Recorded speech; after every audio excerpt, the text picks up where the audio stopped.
जी दोस्तों, इस वीडियो में हम बात करेंगे लूप्स की। इससे पहले हमने जो है वो कंडीशनल स्टेटमेंट पर भी बात की थी, जहां हमारे पास एक कंडीशन ट्रू या फॉल्स होने पर एक कोड जो है वो चलता है। इसी तरह किसी लूप में जब तक एक कंडीशन ट्रू होती है तो हमारा एक कोड रन होता रहता है। लूप और कंडीशनल स्टेटमेंट में फ़र्क होता है। लूप में कंटेंट्स बार बार एग्जीक्यूट होते हैं, यानी एक लूप के अंदर हम एक कोड को बार बार चलाते हैं, और जबकि कंडीशन में जो है वो चेक करता है, लूप के अंदर कंडीशन चेक करता रहता है। अगर वो ट्रू हो तो फिर लूप के अंदर का कोड एग्जीक्यूट होता रहेगा। मिसाल के तौर पर अगर हमें 1000 या 2000 दफ़ा जो है वो लाइन है उसको पेज के ऊपर प्रिंट करवाना है, तो उसके लिए हमें क्या करना होगा? उसके लिए हमें लाजमन लूप का इस्तेमाल करना पड़ेगा। PHP के अंदर हमारे पास 3 किस्म के लूप होते हैं। एक फॉर लूप होता है, एक वाइल लूप होता है और एक डू वाइल लूप होता है।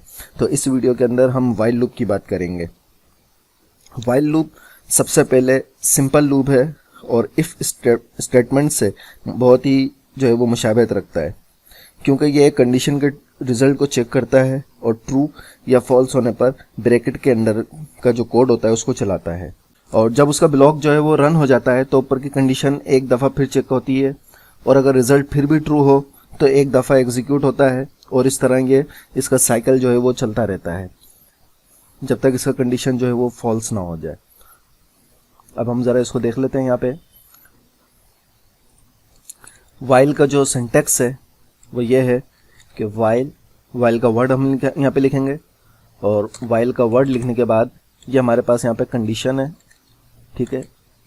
ब्रैकेट के अंदर यहाँ पे हमारे पास कंडीशन आ जाएगी और हमारा जो कोड होगा वो यहाँ चलेगा। यानी हम ये बोल रहे हैं कि जब तक ये कंडीशन, इफ एल्स में ये होता था कि अगर कंडीशन एक दफ़ा ट्रू है तो वो कोड एक दफ़ा चलेगा, लेकिन यहाँ हम कह रहे हैं कि जब तक ये कंडीशन ट्रू रहे तो इसके ब्रैकेट्स के दरमियान, इन दो ब्रैकेट्स के दरमियान जो कोड है वो एग्जीक्यूट होता रहे, ठीक है।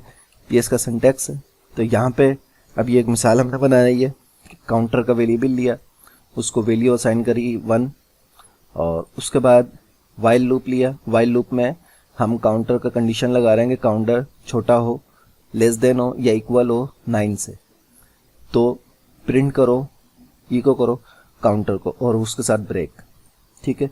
और उसके बाद क्या करो, काउंटर को +1 कर दो, इंक्रीमेंट कर दो। तो ये चलता रहेगा जब तक काउंटर 9 के बराबर नहीं होगा, और जब 9 हो जाएगा तो फिर ये इसको एग्जीक्यूट नहीं करेगा, ठीक है। तो इसको अब हम यहाँ पे ज़रा देख लेते हैं वाइल लूप में। तो ये देखिए काउंटर 1 2 3 4 9 तक चल रहा है, और जहाँ वो 9 के बराबर इक्वल हो गया, 9 काउंटर 9 के इक्वल हो गया, वहाँ पे उसने जो है इसको एग्जीक्यूट नहीं करा। ये देख रहे हैं आप।